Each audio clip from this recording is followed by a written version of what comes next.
ईशोपनिषद या ईशावास्योपनिषद की श्रृंखला या सीरीज में आज हम चौथा मंत्र पर डिस्कस करेंगे। ओ मने जदेकम मनसो जवीयो नैनद्देवाप्नुवन् पूर्वमर्षत् तद्धावतोऽन्यानत्येति तिष्ठत् तस्मिन्नपो मातरिश्वा दधाति।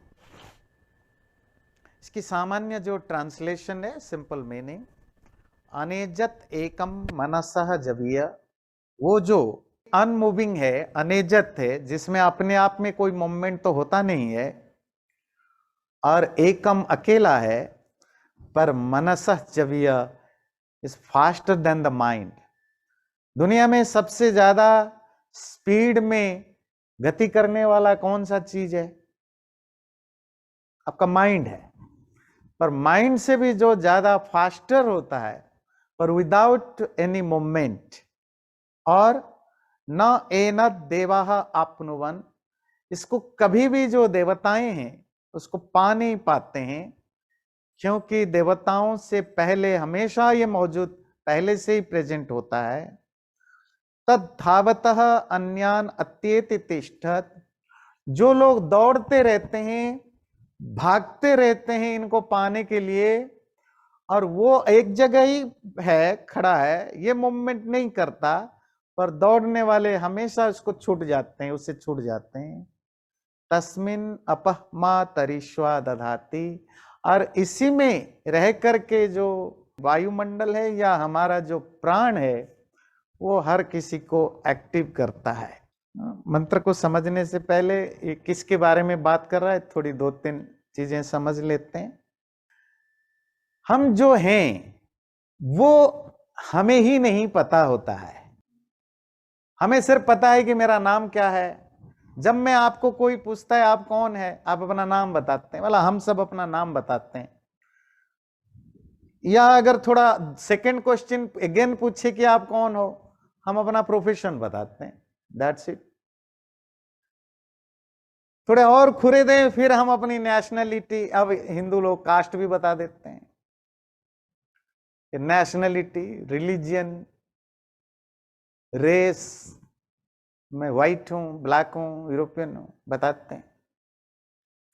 तो हम अपनी जो आइडेंटिटी है या जिसके साथ हम अपने आप को आइडेंटिफाई करते हैं, या तो वो सबको सब एक्सटर्नल है और वो सब कोइंसिडेंटली हुआ है। आप अफ्रीका में पैदा होते हैं, आपकी आइडेंटिटी दूसरी हो जाती है। इंडिया में पैदा होते हैं, आइडेंटिटी दूसरा है। रिलीजन, किसी रिलीजन में पैदा हुए, आपकी आइडेंटिटी दूसरी हो जाती है। अब चाइना में पैदा होते हैं तो आपकी लैंग्वेज की आइडेंटिटी अलग हो जाती है। आप साउथ अफ्रीका में पैदा होते हैं, अरब में पैदा होते हैं, आपकी आइडेंटिटी अलग हो जाती है। प्रोफेशन जो हमने पढ़ा लिखा, जिस जॉब को चुना, फिर वो जॉब है पैसा कमाने का साधन है या अपने टैलेंट को यूज करने का एक माध्यम है। पर हमें बिना समझे हम अपनी जॉब या प्रोफेशन के साथ अपने आप को आइडेंटिफाई कर जाते हैं। हम वो नहीं है। जिन चीजों, जितने भी चीजों के साथ हम आइडेंटिफाई करते हैं, थोड़ा समझदार होंगे, फिर हम कहते हैं नहीं, ये जो शरीर है ये मैं हूं, माइंड है, सोल है। पर जो एक्चुअली हम हैं, कॉन्शस चेतना, जिसके कारण हम एग्जिस्ट करते हैं, जिसके ना होने पर हमें लोग डेड बॉडी बुलाते हैं, फिर हमें जलाने की तैयारी करते हैं या गाड़ने की तैयारी करते हैं, वो जो हमारा रियल एग्जिस्टेंस है, उसके बारे में हमें बिल्कुल ही नहीं पता होता है। और पता क्यों नहीं होता है? क्योंकि वो बहुत डार्क अंडरग्राउंड होता है। आप पेड़ को देखते हैं, जब हम पेड़ को देखते हैं सबसे पहला नजर पत्तों में जाता है। किसी दिन पेड़ अगर हमारे जैसा बिहेव करे, किसी पेड़ को लग रहा होगा कि मैं कौन हूं, मैं ये पत्ते हूं, अगर उसमें कुछ फल फूल आ जाए तो मैं फल या फूल हूं। सच बात है कि ना पेड़ पत्ता होता है, ना फल या फूल होता है। फिर कोई और समझदार व्यक्ति हो, वो कहेगा नहीं, पेड़ पत्तों के पीछे जो ब्रांचेस हैं, जो शाखाएं हैं, शायद मैं वो हूं। थोड़ा और डीपली जाते हैं, जो पेड़ की जो ट्रंक है, हम कहते हैं ये है एक्चुअल पेड़।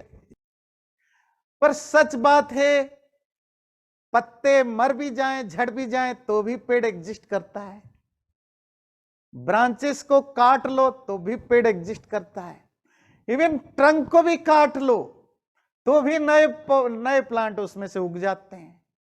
मतलब इनमें से कोई पेड़ की आइडेंटिटी नहीं है, सिर्फ एक्सटर्नल चीजें हैं। पेड़ की जो एग्जिस्टेंस है वो तो जमीन के नीचे है, उसका जो रूट है। अब रूट को निकाल दो, फिर ये पत्ते, फल, फूल, ब्रांचेस, ट्रंक सब मर जाएंगे।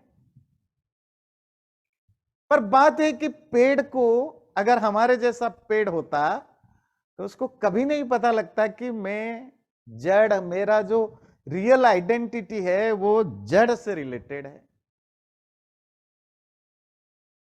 जैसे हम अपने पत्तों को, शाखाओं को, ब्रांचेस को, ट्रंक, पूरी जो बॉडी को हम खुद समझ बैठते हैं। पत्ते कौन है? हमारी जो फिजिकल अपीयरेंसेस हैं, जैसा हम दिखते हैं, काला, गोरा, लंबा, छोटा, मोटा, हट्टा, जो भी, सुंदर, असुंदर, जो भी, बाल है, नहीं है, चश्मा पहना है, नहीं पहना, ये जो फिजिकल अपीयरेंस है, ये हमारे पत्ते हैं। थोड़ा और ज्यादा समझदार बनते हैं तो सोचते हैं कि नहीं, ये तो बदलता रहता है। अच्छा, ये जो लाइफ है, जो सांसें लेते हैं, ये बंद हो जाए तो मेरी एग्जिस्टेंस खत्म हो जाएगा, तो शायद मैं वही हूं, प्राण। तो जरा और स्मार्ट होते हैं, वो कहते नहीं, ये प्राण नहीं, ये जो माइंड है, जिसका फिजिकल फॉर्म आजकल ब्रेन आप कहते हैं, वो जो माइंड है, जो सोचता है, जो आपकी इच्छाएं हैं, जो आपकी मेमोरीज हैं, जो आपकी टेंडेंसीज हैं, जो आपके एटीट्यूड है, जो आपकी पर्सनालिटी है, वो तो सारा का सारा माइंड है, मेंटल स्टेट है। तो शायद मैं जो हूं वो माइंड हूं। फिर और ज्यादा स्मार्ट बनते हैं तो आपको लगता है नहीं, ये जो विजडम है, जो डिस्क्रिमिनेटिव जो एबिलिटी है, उसकी कम बहुत होने पर हमारे डिसीजंस में फर्क पड़ता है, शायद मैं हूं। हम हमारी जो रियलिटी, जिसके कारण मैं कहलाता हूं, वहां बहुत कम जा पाते हैं। जिसके ना होने पर मैं खुद बचता ही नहीं बोलने के लिए कि मैं हूं, और बाकी लोग कहते हुए सुनाई देते हैं कि ये डेड बॉडी है, इसको जला दो। वो जिसको हम आत्मा कहते हैं। हम अपनी रियलिटी को क्यों नहीं जान पाते? क्योंकि हमारी रियलिटी बिल्कुल उस पेड़ की जड़ या रूट की तरह कहीं गहरे मिट्टी के अंदर छुपा हुआ है, और जो छुपा हुआ है, इनविजिबल है, उसको पाना हर किसी की बात है। हर व्यक्ति लाइफ में बिजी है, हर कोई ढूंढता नहीं है। नॉर्मल आदमी ऊपर से चला देता है। और इसी तरह हमारा जो रूट है, जड़ है, जिसके ऊपर 5 डिफरेंट लेयर्स होते हैं, बॉडी है, जिसको हमारे शास्त्रों में अन्नमय कोश कहता है। कोश मतलब स्लेथ, डिब्बा है ना, जिसको वो एनवलप कवर कर देता है। ये जो फिजिकल बॉडी अपीयरेंस है, जिसको खाने और पीने से बढ़ता है, घटता है। फिर उसके अंदर और एक लेयर है, एनर्जी लेयर, जिसको हमारे धर्म दर्शन शास्त्र में प्राणमय कोश कहते हैं। एक ऐसा स्लेथ है जो हमारी जो वाइटल एनर्जी है, जो सांसें हैं, और जो सांस लेते हैं, अंदर जाने के बाद जो 5 तरह को फंक्शन करता है, तो उन सांसों के कारण ये होता है। फिर उसके लेवल नीचे और एक लेयर है, मेंटल लेयर, मनोमय कोश, जिसमें माइंड, थॉट्स, आपके टेंडेंसीज, आपकी विशेष इच्छाएं, अनिच्छाएं, गुस्सा, प्यार, इमोशंस सब काम करते हैं। जो आपकी एक्चुअल पर्सनालिटी है, वो थर्ड लेयर पर होता है। फिर उसके नीचे और एक डिब्बी है, बक्स है, जिसको हम विज्ञानमय कोश कहते हैं। ये आपको समझने में डिफिकल्ट होगा, पर इसका सिंपल मीनिंग है जो जहां विजडम जिस लेवल पर काम करता है, आपके इंटेलेक्ट जिस लेवल पर काम करता है, वो थोड़ा सटल लेवल पर है। फिर उसके नीचे और एक बहुत सटल डब्बा है, उसको हम कहते हैं आनंदमय कोश, जहां जो रूट है, उस रूट की जो आसपास की एरिया है, आत्मा के आसपास की एरिया है, फिर उसके नीचे जाकर के आपकी जो रियल एग्जिस्टेंस है वो छुपा हुआ होता है, जिसको हम आत्मा कहते हैं, चेतन कहते हैं, कॉन्शसनेस कहते हैं, which is very much pure and divine. वो हमारा रियल एग्जिस्टेंस है, जिसके कारण हम एग्जिस्ट करते हैं, जिसके ना होने पर हमें डेड बॉडी कहा जाता है। पर क्योंकि इतने सारे डब्बे हैं, वो बच्चों की कहानियां, माइथोलॉजिकल कहानियां सुनते हैं ना, भाई कोई राक्षस था, उसको जितने बार भी मारो ना मारे, तो पता चला कि जी इसकी जो जान है किसी आइलैंड में, द्वीप में, एक झोंपड़ी के अंदर, एक डिब्बी के अंदर है। तो राजकुमार ढूंढते ढूंढते आइलैंड में पहुंचता है, वो घर को ढूंढ लेता है। रास्ते में बहुत सारे प्रॉब्लम्स आते हैं, कोई मगरमच्छ है, कहीं सांप है, कहीं आग निकलता है, मतलब it's very difficult to reach there. फिर पहुंचता है तो वो जैसे तैसे वो जो बॉक्स है उसको खोलता है, बॉक्स को खोलता है तो फिर उसके अंदर और एक बॉक्स है, फिर खोलता है तो उसके अंदर और एक बॉक्स है, फिर उससे सबसे ऐसे खोलते खोलते लास्ट में एक छोटी सी बॉक्स है, उसके अंदर एक कीड़ा है। कीड़ा जो है राक्षस की जान है, तो राजकुमार कीड़ा को दबा देता है तो राक्षस मर जाता है। बचपन में कहानियां सुनते थे, और हमारी और आपकी एग्जिस्टेंस इसी तरह का है, डिब्बे के अंदर, डिब्बे के अंदर, डिब्बे के अंदर, डिब्बे के अंदर छुपा है। इसीलिए हमें मुश्किल होता है उसको पाने के लिए कोशिश करना, क्योंकि वो गहरा है और वो हमारी एग्जिस्टेंस है। पर बात है कि वही हमारी रियलिटी है, जिसका ज्ञान तो नहीं है, पर उसके बिना हम सरवाइव नहीं कर सकते। पेड़ को पता ना हो कि रूट तो है, अब पता ना होने से कोई फर्क भी नहीं पड़ता। लोगों को पता ना हो कि मेरी एग्जिस्टेंस ये चेतना है, तो लाइफ तो चलती है, ज्ञान या अज्ञान से लाइफ तो फर्क नहीं पड़ता। आपके जानने न जाने से रियलिटी बदल नहीं जाती है। अब वो रियलिटी को हम कभी कभी नहीं मानते हैं, क्योंकि हमें लगता है क्योंकि मुझे पता नहीं तो मैं क्यों मानूं। पता इसीलिए नहीं कि हम कभी ढूंढते नहीं है, तो लेजी हैं, ढूंढते नहीं है, अपने डे टू डे लाइफ में बिजी रहते हैं, तो फिर हमें लगता है कि वो चीज नहीं है। अगर किसी ने, कोई व्यक्ति एक दिन अपनी जर्निंग शुरू की, हम अपने आप को चलो पेड़ से कंपेयर करके देखते हैं। जर्निंग शुरू की कि मुझे पता लगाना ये पेड़ की एक्चुअल एग्जिस्टेंस कहां है, तो पत्तों पर जाएगा, पत्तों से ब्रांच, ब्रांच से ट्रंक, ट्रंक से रूट। अच्छा, ये है असली, ये रूट के कारण ही पेड़ एग्जिस्ट करता है, तो रूट ही उसकी एग्जिस्टेंस का सोर्स है।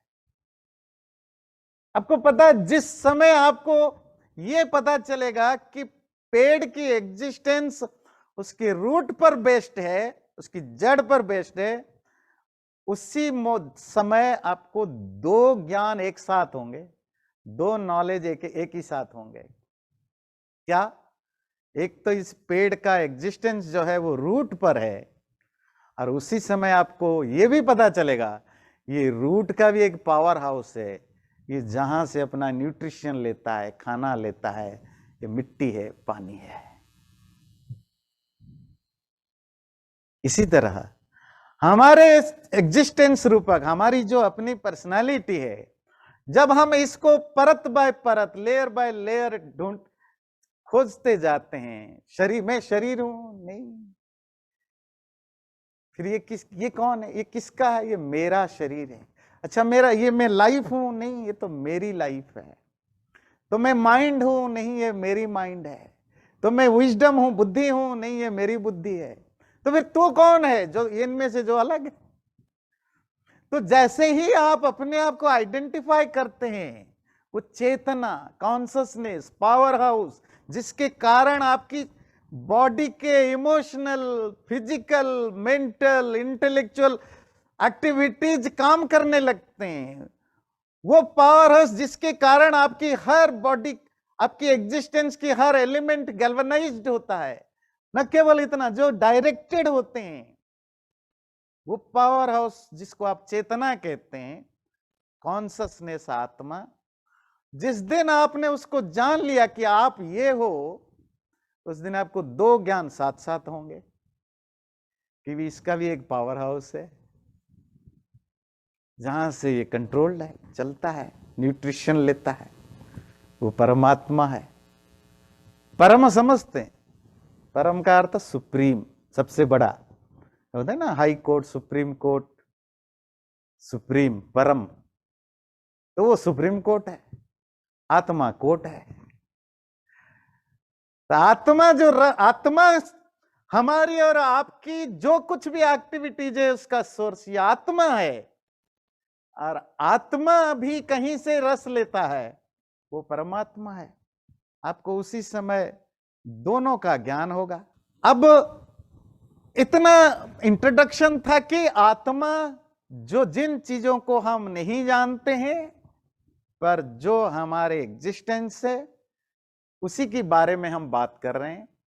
और इस मंत्र में उसकी डेफिनेशन है, पहला जो लाइन है, अनेजदेकम, वो जो आत्मा, चेतन, कॉन्शसनेस, वो इंडिविजुअल जो मेरा एग्जिस्टेंस है, और जो सुप्रीम कॉन्शसनेस, परमात्मा, जो यूनिवर्स की एग्जिस्टेंस का कारण है, उसकी डेफिनेशन है वो अनेजत होता है। एजति मतलब मूवमेंट करना, गति करना, जिसमें अंदर कोई हलचल होता है, आपका हाथ हिलता है, मुंह हिलता है, आप चलते फिरते हैं, जिसमें कोई मूवमेंट होता नहीं, ना एक्सटर्नली मूवमेंट कोई करा सकता है, ना इंटरनली इनबिल्ट नेचर में वो कर सकते हैं, और वो अकेला है। अब आत्मा और परमात्मा मूवमेंट नहीं करते हैं, इसको समझने के लिए आप ये पिक्चर देखिए। तो ये एक व्हील है, आपकी गाड़ी चलाते हैं, गाड़ी का व्हील होता है, व्हील मूवमेंट करता है तो आपकी गाड़ी चलती है, पर व्हील तब तक बढ़िया मूवमेंट करता है जब तक उसको होल्ड करने वाला जो एक्सिल है वो स्टील हो, वो स्थिर हो। अच्छा, सपोज आपका एक्सिल ढीला हो जाए, हिलने लगे, वो भी मूवमेंट करने लगे, अब क्या होगा? अब एक्सीडेंट होगी, मरेंगे। ध्यान रखिएगा, दुनिया में जितने भी ट्रांसफॉर्मेशन होते हैं, और जहां भी ट्रांसफॉर्मेशन होते हैं, आपके अंदर ट्रांसफॉर्मेशन होता है कि नहीं होता है? होता है। अब बच्चे थे, जवान हुए, और बड़े होंगे, बूढ़े भी होंगे, आपकी मेंटल स्टेट भी चेंज हो रहा है, आपके इंटेलेक्चुअल स्टेटस भी बदल रहा है, आपके इमोशंस भी बदल रहे हैं। अभी गुस्सा है, आधे घंटे के बाद आप प्यार करते हैं, 2 घंटे के बाद आप सैड हो जाते हैं, इमोशंस बदल रहे हैं। एवरी मोमेंट हमारे लाइफ में चेंजेस हो रहे हैं, सेल्स मर रहे हैं, पैदा हो रहे हैं। अब ब्रह्मांड को देखिए, संसार में हर चीज हर वक्त बदल रहा है। तो transformation is a constant process, वो मेरे में हो या संसार में हो, और जहां भी ट्रांसफॉर्मेशन होता है, ट्रांसफॉर्मेशन, मूवमेंट, चेंज, और जहां भी मूवमेंट होता है, मूवमेंट के लिए हमेशा एक चीज की जरूरत है, जो उसको होल्ड करता है उसमें मूवमेंट नहीं होना चाहिए, उसको हमेशा स्टिल होने की जरूरत है। अगर आप नहीं मानते तो 2-4 एग्जाम्पल देते हैं नेचर का। टोर्नेडो जानते हैं, बवंडर, घूर्णिवाता जिसको संस्कृत में कहते हैं, घूमता रहता है, कितनी बर्बादी करता है। यूएसए में तो बहुत होता है यहाँ, पर आपको पता है उस बवंडर का, टोर्नेडो का एक पिन होता है, वो छोटी सी जगह भी हो सकता है, थोड़ा बड़ा जगह भी हो सकता है, वो हमेशा स्टिल रहता है, स्थिर रहता है। वो उसकी एक्सिल की तरह होता है, जिसके चारों तरफ वो घूमता रहता है। और जहां वो बवंडर आया, अगर वो छोटा बड़ा तो आप क्या जान पाएंगे, अगर कोई छोटा सा आप देखेंगे, जहां उसकी की पॉइंट है, जो सेंटर है, उसमें कोई भी फर्क नहीं पड़ता। उसके चारों तरफ सारी बर्बादियां हो गई होंगी, पर उसकी जो सेंटर में है वो बिल्कुल स्थिर मिलेगा। वो जब तक स्थिर है तब तक बवंडर काम करता रहेगा। जब वो हिलने लगे तो बवंडर धीरे धीरे खत्म हो जाता है।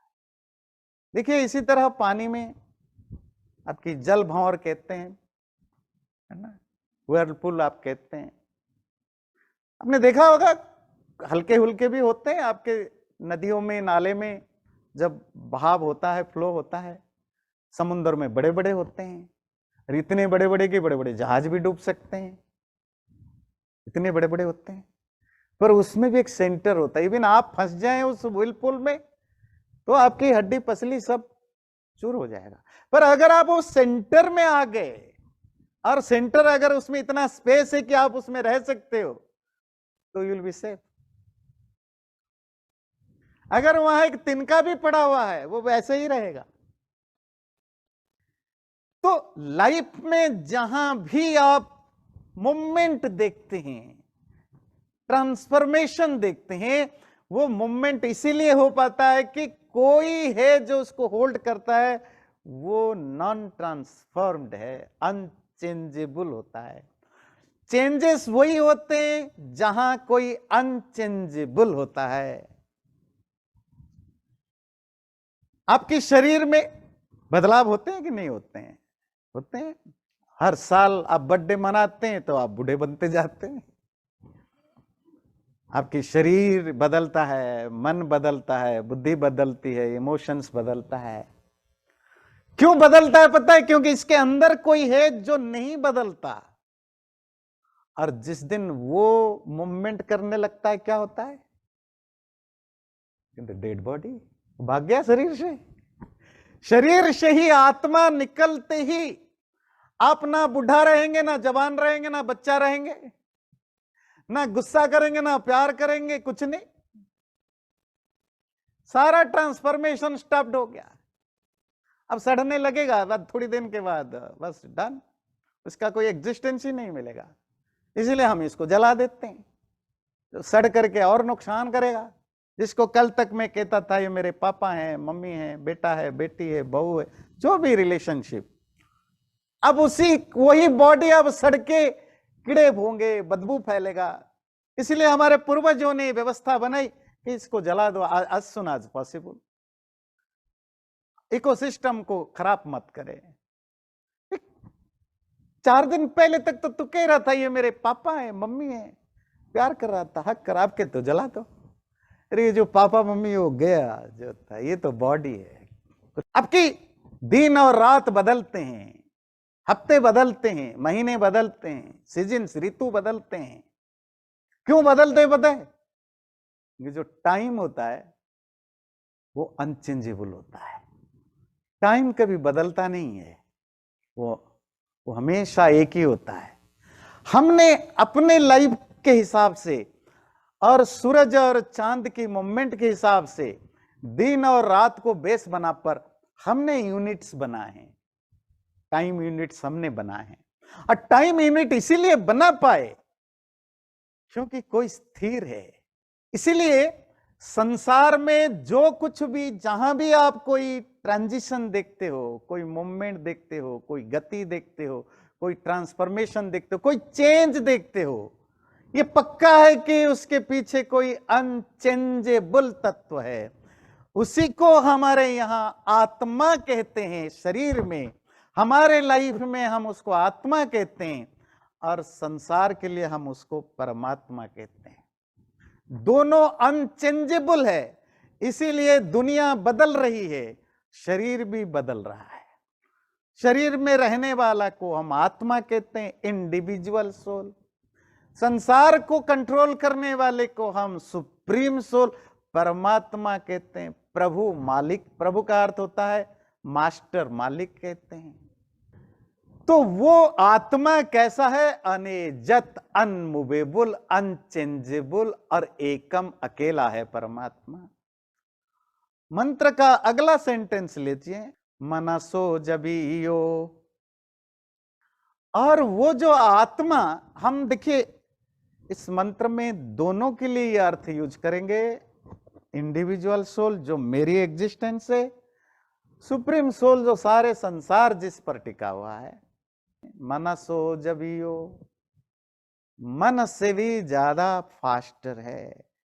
मतलब वैसे साउंड भी बहुत फास्ट जाता है, लाइट भी बहुत फास्ट जाती है, लाइट की जो मूवमेंट है, बहुत सारे फास्टर चीजें हैं।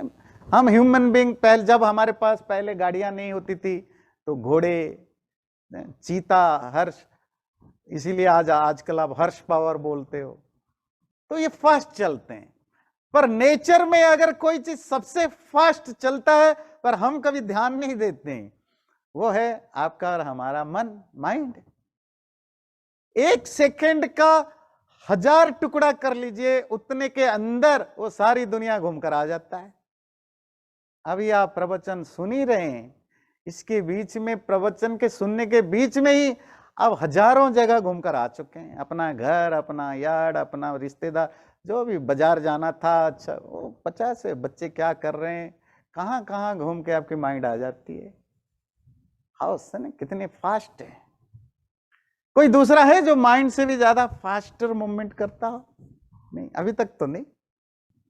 मंत्र कहता है कि वो जो आत्मा या परमात्मा, वो फास्टर देन माइंड है। पर ये बड़ा कंफ्यूजिंग है, कॉन्ट्राडिक्टरी है भाई।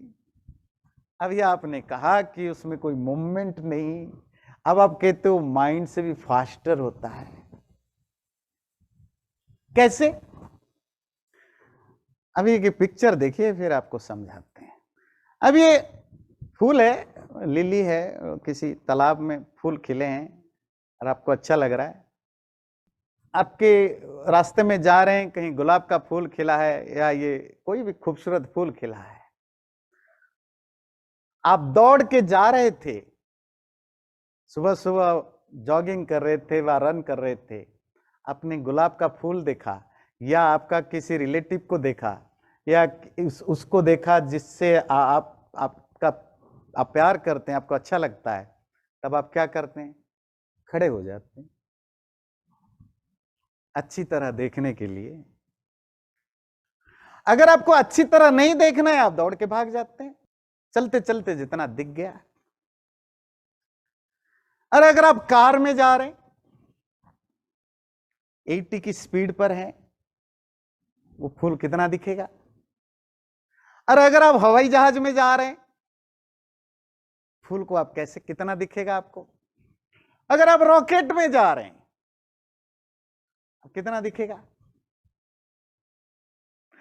तो जिसको आपको ढंग से देखना है या जानना है, अगर वो चीज स्थिर है, एक ही जगह पर है, उसको ठीक से जानने के लिए आपके पास एक ही रास्ता है, क्या? You have to be still, आपको खड़ा होना पड़ेगा। आप में जितनी ज्यादा स्पीड होगी, आप उस चीज को उतना मिस करते जाएंगे। मन क्योंकि सबसे ज्यादा स्पीड में रन करता है। अच्छा, आत्मा कहां है? इसी शरीर में ही है। मन कहां है? इसी शरीर में ही है। और बड़े इंटरेस्टिंगली, जो शायद आपको पता ना हो, जो लोग फिलोसॉफी पढ़ते हैं या क्लासेस में आते हैं उनको पता है, आत्मा का सबसे जो क्लोजेस्ट मैटेरियल चीज होता है वो माइंड होता है। पर इंटरेस्टिंगली हर कोई आत्मा को ढूंढते हैं, मिलता नहीं। कभी क्वेश्चन पूछते हैं, डाउट करते हैं, मानते नहीं है। तो क्योंकि माइंड को वो नहीं मिल रहा है, तभी तो क्वेश्चन कर रहे हैं, तभी तो लोग पूछते हैं कहां है भाई, दिखाओ, वो तो तुम्हारे अंदर है। और जिससे क्वेश्चन पैदा हुआ माइंड, वही माइंड है, उसके सबसे क्लोजेस्ट है। क्यों नहीं मिल रहा है? क्योंकि माइंड इतने फास्ट गति से चलता है, खड़े हुए चीजों को कैसे मिलेगा? वो कुछ लड़के, बच्चे होते हैं ना, यंग एज में आप बहुत ज़्यादा अचीव करना चाहते हैं, तो आपकी लाइफ में बहुत फास्ट लाइफ चल रहा है। बोला आप सुबह जाते हैं, भाग दौड़, ऑफिस का काम, ये दुनिया भर के, रात को 9, 10, 11 बजे आते हैं, बच्चे सो जाते हैं, तब तक सोए गए होते हैं। सुबह उठ के, जब तक बच्चे उठ के स्कूल जाते हैं आप सोए हुए हो, फिर आप उठते हो, आधा नहाया नहीं नहाया, ब्रेकफास्ट किया नहीं किया, भागते हो, क्योंकि लाइफ में आप बहुत फास्ट लाइफ जीते हो। बहुत सारे लोग जीते हैं, कोई जेन्युइन कारण से, कोई वैसे ही फालतू के फास्ट लाइफ जीतते हैं हम। पता चला 10-15 साल में बच्चे तो बड़े ही हो गए भाई, पता ही नहीं चला कब बच्चे बड़े हो गए। पत्नी शिकायत करते करते थक गई, वो भी छोड़ के चली गई। माँ बाप भी परेशान है, ये बेटा किसी काम का नहीं है। पर आपको जुनून चढ़ा है, पैसा कमाना है, बड़ा बनना है, आपकी लाइफ दूसरी है। सीट खाली उतना नहीं, उसको फिर एंजॉय करना है, रात को पार्टी जाना है। आपकी अपनी फास्ट लाइफ है, टाइम नहीं है। और किसी दिन आपको बाहर धोखा मिला, किसी ने बिट्रे किया, कुछ नुकसान हो गया, या आप डिप्रेशन में चले गए, प्रॉब्लम हुआ, जॉब से हाथ धो बैठे, बिजनेस डूब गया, तो आप घर में रहने लगे। अब आपको बच्चे दिखने लगे, अच्छा इतने बड़े हो गए, मिस करने लगे बच्चों की बचपन। पत्नी की याद आने लगी, छोड़ के चली गई, अच्छी थी बेचारी।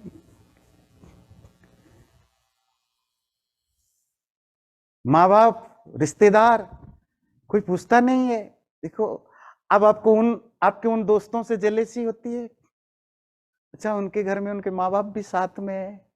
देखो उनके घर में फंक्शंस होते हैं, पार्टियां होते हैं, आपस में मिलते जुलते हैं, रिश्तेदार है, दोस्ती है, मजाक है। और मैं, ये कब चलता है? जब आप फास्ट लाइफ को थोड़ी देर के लिए ब्रेक लगा देते हैं।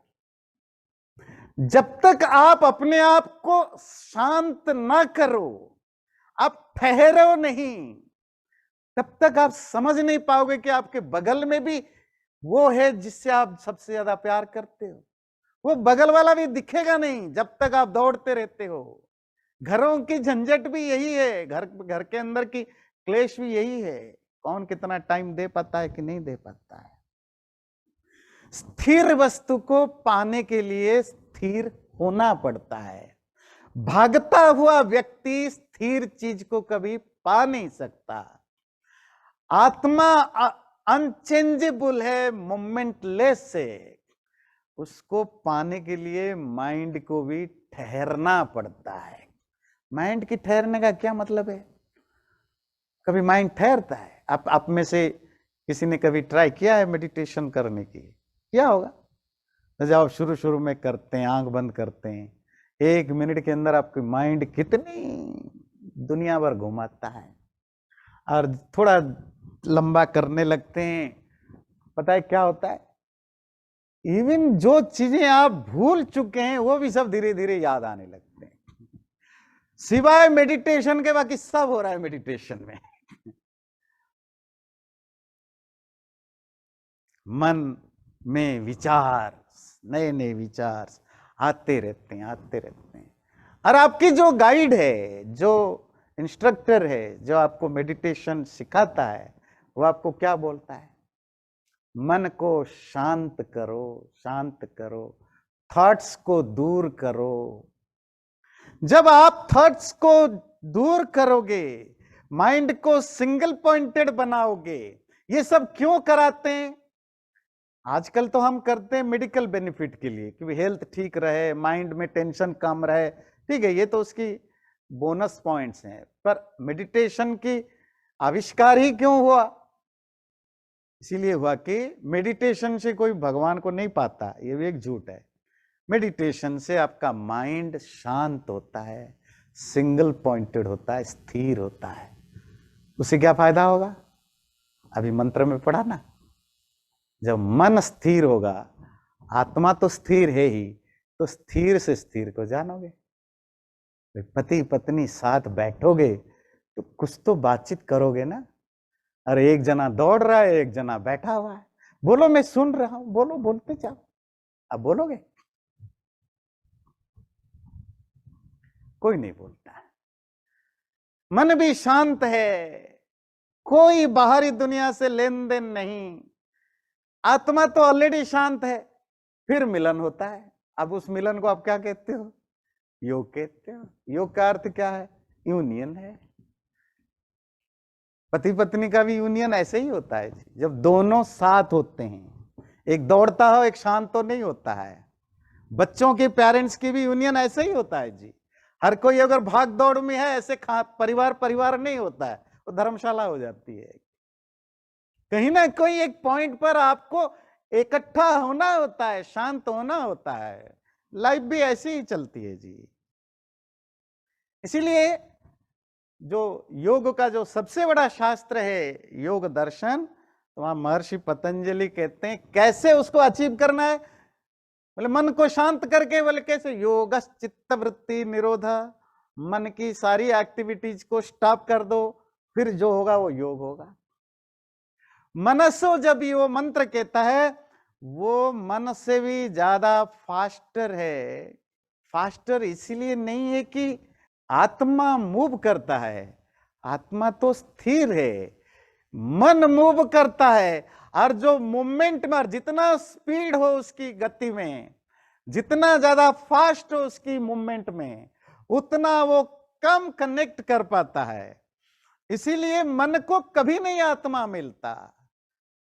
जब आप मन को शांत करते हो तभी आप जाते हो किसी साधु के पास, सन्यासी के पास, सिखाओ क्या करो। वो कहता है मेडिटेशन करो। मेडिटेशन क्यों करो? क्योंकि मन को शांत करो। मन को शांत करने से क्या होगा? मन स्थिर होगा। मन स्थिर करने से क्या होगा? लगा सकते हो कहां? जहां मर्जी।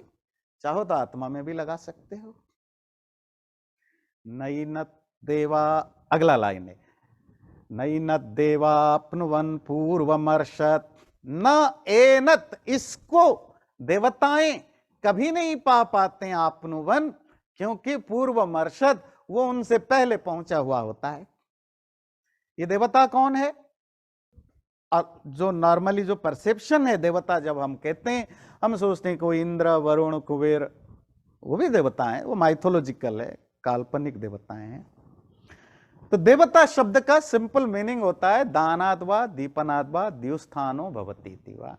जो कोई हमारे लाइफ में कुछ कंट्रीब्यूट करता है, जैसे पेरेंट्स होते हैं, टीचर्स होते हैं, कोई भी वो व्यक्ति, ह्यूमन बीइंग जो हमारे लाइफ में कुछ कंट्रीब्यूट करता है। नेचर में जैसे आपके हवा, पानी, आकाश, सूरज, चांद, पेड़ पौधे, जो इकोसिस्टम कहते हो, ये सब देवता हैं।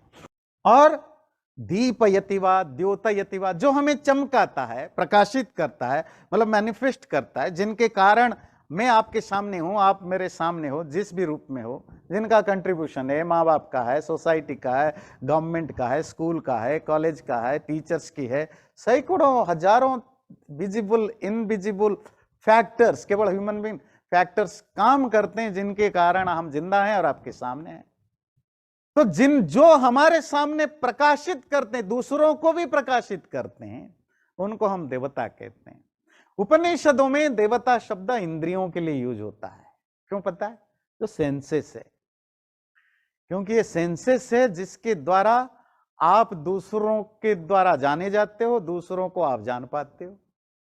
अगर आंख नहीं होता, मैं कैसे जानता कि आप कैसे दिखते हो? कान नहीं होता तो मैं आपको कैसे सुनता? इसी तरह आपके नहीं होते तो आप मुझे कैसे सुनते? ये जो आंख, कान, नाक, जो 5 इंद्रियां है, सेंसेस है, इनको देवता कहा। अच्छा, देवताओं का राजा को क्या कहते हैं? इंद्र कहते हैं। इंद्र कहते हैं ना। तो इंद्र कौन है? आत्मा है। इंद्र से रिलेटेड लोगों को क्या कहेंगे? इंद्रिय। और सेंसेस को हिंदी में क्या कहते हो? इंद्रिय। Those who are related to Indra. अब ये कौन सा इंद्र है? आत्मा है। ये जो आत्मा से रिलेटेड, आत्मा को हेल्प करने के लिए, यूनिवर्स को एंजॉय करने के लिए परमात्मा ने 5 नौकर चाह कर दिया है, देवता दिया है। मतलब डिवाइन है, ऐसे नहीं कि नौकर चाकर बोल दिया तो मतलब थोड़े एलिट लेवल के नौकर चाकर हैं। आंख, कान, नाक, इनको देवता कहा। हम पूरी जिंदगी अपने इंद्रियों के द्वारा भगवान को ढूंढते फिरते हैं, मंदिरों में, धर्मशाला में, आश्रमों में, अपने घरों में, बाबाओं में, पता नहीं कहां कहां ढूंढते हैं। और जब भी कोई आपको मिला किसी मंदिर में, आश्रम में भगवान, वो हमेशा फ्रॉड ही निकला। ये बाबा लोग जो भगवान बन के घूमते रहते हैं और हम उनको उनका शिष्य बन जाते हैं, एक तो वो फ्रॉड होते ही होते हैं और हम भी अपनी सारी जमा पूंजी बर्बाद करते हैं। कोई इंसान भगवान थोड़े होता है। कौन सा इंसान ने सूरज को बनाया, चांद को बनाया, धरती को बनाया? कॉमन सेंस है। पर क्या है कि हम माने पीछे पड़े, ईसाई बाबा, अमुक बाबा, पता नहीं क्या क्या बाबाओं के हम चले बन के फिरते हैं, अपनी जिंदगी भी बर्बाद करते हैं। खैर वो अलग बात है। ये इंद्रियों से कभी उस आत्मा को, परमात्मा को पाया नहीं जा सकता। क्यों नहीं पाया जा सकता? क्योंकि इंद्रियों की जो बनावट है, सेंसेस को ऐसे डिफाइन करता है, परांचिखानि व्यतृणत् स्वयंभू। परमात्मा ने इन सेंसेस को, इंद्रियों को परांची बनाया है। परांची मतलब एक्सट्रोवर्ट, बाहरी दुनिया के को कनेक्ट कर सके। आंखें सब दुनिया को देख सकते सिवाय खुद अंदर की। कान सब कुछ सुन सकते हैं बाहरी चीजों से। आपकी जो स्किन दुनिया के हर चीज को कर सकते हैं। नाक सब बाहर की चीजों को स्मेल कर सकते हैं। परमात्मा ने बनाया ऐसा, मतलब they have their own inbuilt nature. क्या वो हमेशा एक्सटर्नल चीजों को ही ग्रास कर सकते हैं, इनवर्ड जर्निंग तो कर ही नहीं सकते। और आत्मा कहाँ है? अंदर है। अब आंखों से देखना चाहोगे आत्मा को, कान से सुनना चाहोगे, नाक से सुनना चाहोगे, कहां से होगा? नहीं होगा ना। इसीलिए किसी भी रिलीजन में आप देखिए, वैसे पता नहीं है क्यों करते हैं, पर रीजन वही है। किसी भी प्रार्थना, कोई भी प्रार्थना को आप करते हो, अब किसी भी रिलीजन से बिलोंग करते हो, कोई सिखाए ना सिखाए, जब भी आप भगवान से प्रार्थना करते हो किसी भी रूप में, सबसे पहले आप क्या करते हो? आंखें बंद हो जाती है। आंखें बंद होती है ना, क्यों? बाहरी दुनिया से कनेक्शन कट दी जाए, तभी फोकस्ड बनेगा। और अगर किसी गुरु से आप ट्रेनिंग लेकर के प्रार्थना करते हो, वो कहेगा अपनी बाहरी दुनिया से अपने आप को पूरी तरह डिस्कनेक्ट कर दो, बाहर की चीजें मत सुनो, मत सुनो, मत चखो, नहीं, वो पर्टिकुलर चीज में सेंसेस को इनएक्टिव कर लो। परांचिखानि व्यतृणत्। इसलिए इंद्रियां कभी आत्मा को पा ही नहीं सकते, जबकि वो मोमेंटरी है, वो भागते फिरते रहते हैं और वो भाग बाहरी दुनिया को करते हैं। और आपको जिस दिन जानना है कि मेरा एग्जिस्टेंस क्या है, तो आप कहां जाओगे? आप अंदर की ओर जाओगे। और अंदर जाने के लिए सेंसेस की कोई यूज नहीं। कंक्लूड करेंगे, तथावत अन्यानत्येति तिष्ठत्।